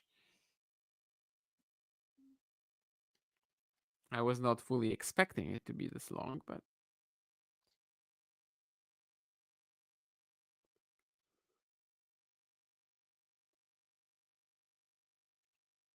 I guess that means we chose the better match over Kovacevic Kecmanovic, even if I don't want to just write off Kova completely yet, but from what I heard, that's where it's headed, right? Yeah, still a set and a break up. Kecmanovic, O'Connell up a break in the third on Carbayes Baena as well. Anyway, let's see what's about to happen here. Of course, a break here would mean that Moutet serves for the match, which is undeniably what the Frenchman is trying to look up at the moment. But it seems like Blockx will be fine for the time being. Good serve. The block return is into the net. Undeniably, it's Moutet who is the best, who has the better Blockx return of the two, but couldn't quite connect with that. And now 40-15 Blockx. Another short return from Moutet. There's a slice approach and a one-handed backhand winner from Moutet. Here it is, I mean, obviously he played with a one-hander for like a year, but I do think he was capable of finding that even before then. In fact, I've seen him hitting shots like this before then. I remember in the Szczecin final in 22, he landed that. Blockx instantly just clapping. And let's see if he closes out the game. In fact, he doesn't. So maybe this will be a very important shot. Maybe this will just be the moment that Corentin Moutet leads to the decisive break. Who knows? But yeah, even before he had that 1 year of playing just with the one-hander, on situational shots, Moutet would sometimes throw it in. Passes especially. But then funnily enough, like when he was playing only with the one-hander, his passing shot was actually a big weakness. But that's of course because he was then, he needed to go for it then. Like he didn't do it only on balls that were nice for him. He had to go for it on every single passing shot, and the opponents were like abusing that heavily. But yeah, if he can choose what sort of ball to go for it, he can do it for sure. And yeah, now it's a break point here as Blockx misses a smash. Maybe that's actually him getting a little bit,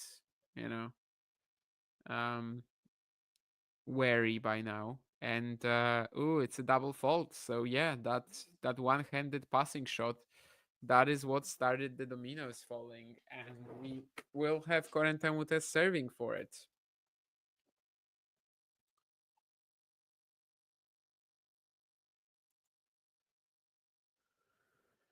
Is it now time to classify Aidan Mayo, Rybakov, Rybakov and Moutet as hybrid backhand players? I mean, Mayo and Rybakov, yes. Moutet, I think, obviously, when he was injured, he was playing the one-hander, but he's a two-handed backhand player. He just hits it from time to time. The same way that Tsonga did. Like, Tsonga was not a hybrid backhand player, right? Or, I don't know, there's a few, Fucovic as well. They're not hybrid. I don't think Moutet classifies. But Mayo and Rybakov, yeah. I mean, Mayo and Rybakov, they both return with two hands and hit one-handers in the rally. So yes. Hi, Ashley.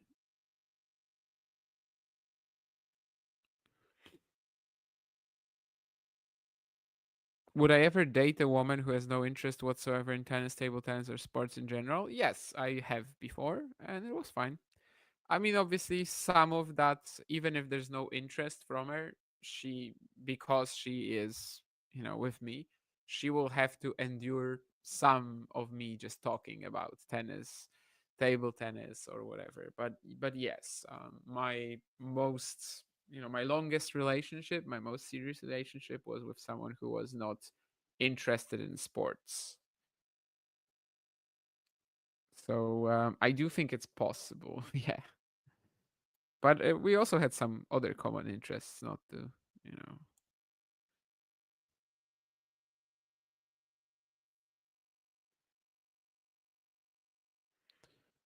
Yeah, I mean, amateurs, as you guys say, like you definitely can wait a lot just to see what the opponent can do.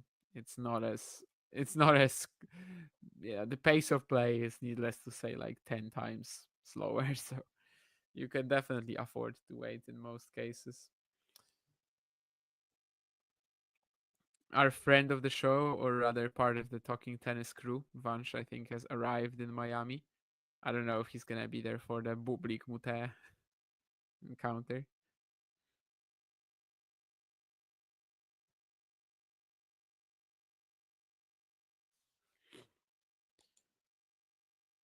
Well, 3 points away only now, Moutet.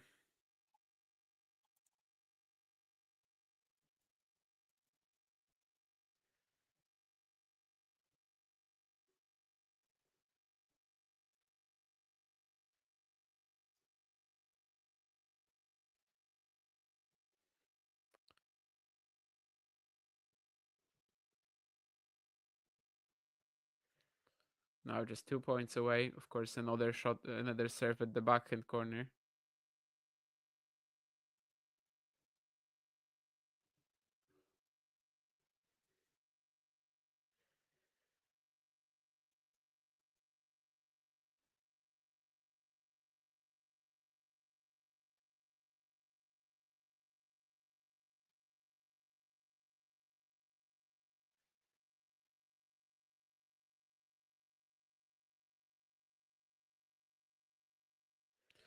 And yeah, this game is not really going Block's way. Um, I don't think he's like given up, but love 30 here. He tries to go for a big shot, and again, it doesn't work out. 3 match points now.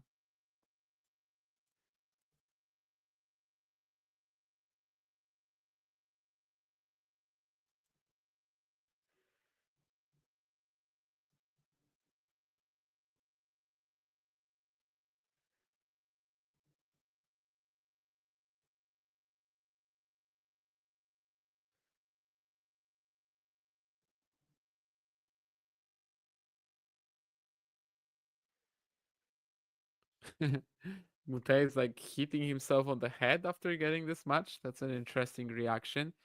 And we will have a handshake. Let's see how cold it is. No, not really. They are actually pretty warm to each other. And well, despite all that talk about the time earlier and Blocks potentially maybe going, extending it a bit much, Moutet doesn't seem to have any issues with him now that he's won the match. Of course, I'm looking at the handshake specifically because of what happened recently in the the Moutet Bublik match in Phoenix, which, well, they almost fought there at the end, and Moutet did almost fight with Andreev as well some time ago. But yeah, I do think that in the rallies, Blox's backhand was perfectly fine. There were even some obscene winners of high balls, but on return, Moutet like abused all these patterns. We had that graph on our screens, which basically said that was like 60 something percent right to the backhand from on both angles, and yeah, I mean that's what Moutet was going for, of course, on pressure points as well. Some of that's the 5-all situation in the first set when Blocks had three set points and break points, but kind of set points, right? And I don't remember I don't remember what was the third breakpoint like, what the third breakpoint was like, but I do believe the first two were unreturned center serves at the back end. So that was also kind of the story of the match. And then in the breaker, Blockx had a 3-0 lead to. So basically, yeah, I would say the lack of being like Blockx was not clinical is one thing, but also Moutet really abused all these backhand patterns on return, and that's basically it. Also funny to think about that in the fourth set, the fourth set, in the second set at 4-all, 40-15 for Blockx, and there's that one-handed pass winner, right? So that was also like what kick-started really the final break there. And that's also something that you can definitely point to as a bit of a turning point, and what eventually ended the match, as after that Blockx just didn't really connect with anything. I don't think he won a point after that, right? Yeah, I mean, I don't think he won a point after that. So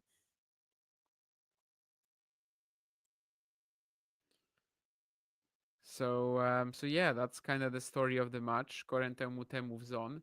Blockx is still looking for his first ATP Tour / main tour win.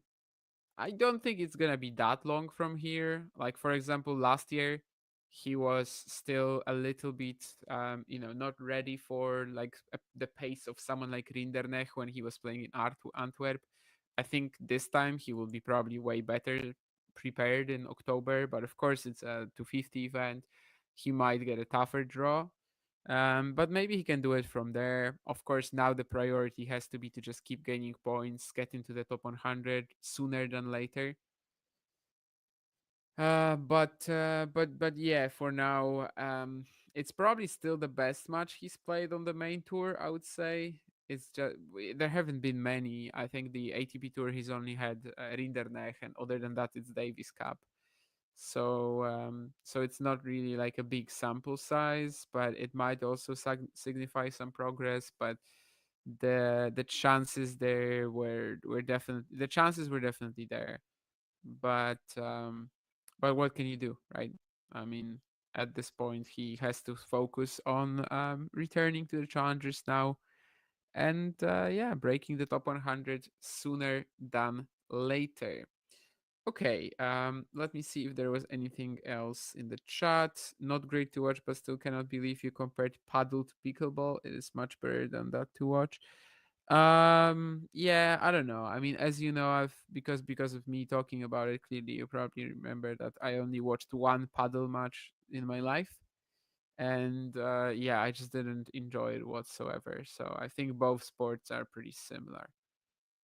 Yeah, I was actually thinking about it, Keen, today that Zadar, generally, like, I haven't been to the Balkans, and it should be like one of my, well, not priorities, but one of my potential travel destinations soon. But the way it's looking right now, I will probably just go to Estoril. Like, that's my next tournament. And after that, I have a pretty fixed schedule for the rest of the year, in the sense that I want to try the UK again. Hopefully this time they will be more accommodating, and then the Polish events, of course. And besides that, there's only gonna be space and money for like one or two more events. So yeah, well, I'm gonna see how that goes in terms of that. And it might not be the case, like for me this year it might not be all possible to go to like Croatia, Serbia, whatever challenger there. But in the future, I'd definitely like to. Bernarda Pera is from Zadar, really? I had no idea. I mean, I don't know if I don't think I just knew where she was born.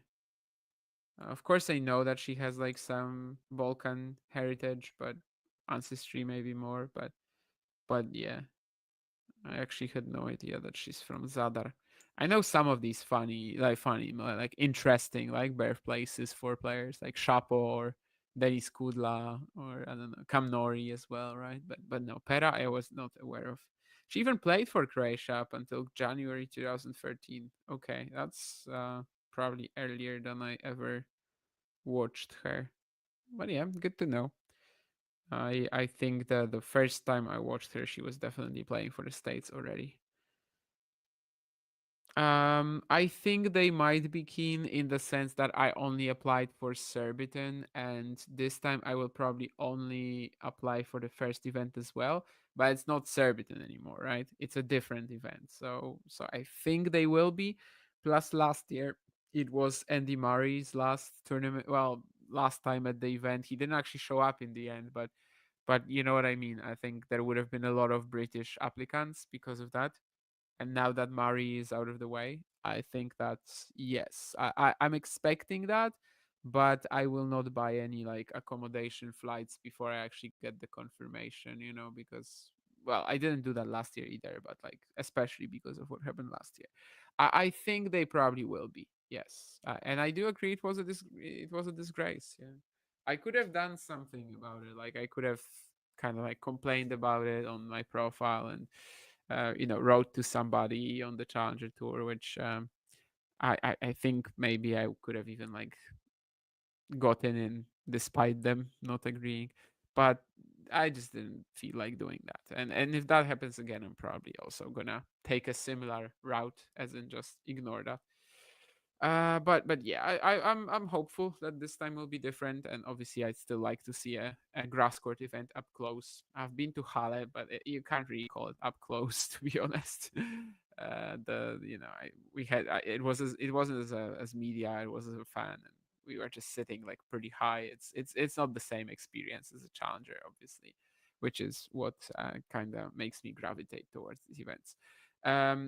Actually, I didn't do that, but on our screens we have the match between Miller and Sakamoto, and when I finish off the stream, that's the one I'm going to be watching. So that's some good foreshadowing, I guess. Anyway, yeah, Michael Moe being Irish, I don't know if I didn't know that, but I think Michael Moe also has an interesting birthplace, right? I have to check, but I think he was born in Saudi Arabia, right? In Riyadh, it's my guess. Yeah, he was born in Riyadh. Yeah, so he's Nigerian, American, Saudi Arabian, and according to Keen, also Irish. Yeah, his mother was born in Ireland and is also an Australian citizen. His mother. So basically, you've got Saudi Arabia, Ireland, Nigeria, sort of Australia, and of course the United States. But yeah, I knew that he was born in Riyadh. Anyway, I think we did talk about Michael Moe being half Irish, let's say, some time ago, but I ended up forgetting about it. Anyway, that's gonna be it. Tyra Caterina Grant speaks fluent Italian. I didn't know that either. Haven't watched her. I don't think. Maybe in a junior event somewhere, but of course her name is popping up. And today she played in Miami, losing to Julia Grabher. Anyway, yeah, that's gonna be it, guys. Thank you. Corentin Moutet moves on to the second round. In fact, let me do one more thing and make sure who he's playing, because I don't remember at all. Moutet or Blockx. When I was analyzing the draw, I think, yeah, the qualifiers weren't in yet, so that's why I'm probably not aware. As usually, I would probably know who Blockx might play if he wins. Oh, Tabilo. Ooh, that's a very winnable match, of course. Alejandro finally got some wins in Indian Wells, but on courts like this, super winnable for Moutet. So let's see if he does that. Anyway, it was fun watching it with you guys. Sorry for some of the technical difficulties we had in the middle of the stream, but I think that was handled pretty okay in the end. There was just like a 1 minute break or whatever. Anyway, not the most important thing right now. I don't know. I'm still even talking. I should probably just quit. And yes, that's exactly what I'm going to do. So one more time, thank you. I'm going to play you a short video of John Silk, just so you see his face again. And yeah, see you tomorrow on the Fonseca TN Watch Along. We'll definitely have that. If you enjoyed this video, make sure you hit that like button. Don't forget to subscribe and click that notification bell so you don't miss out on all things tennis.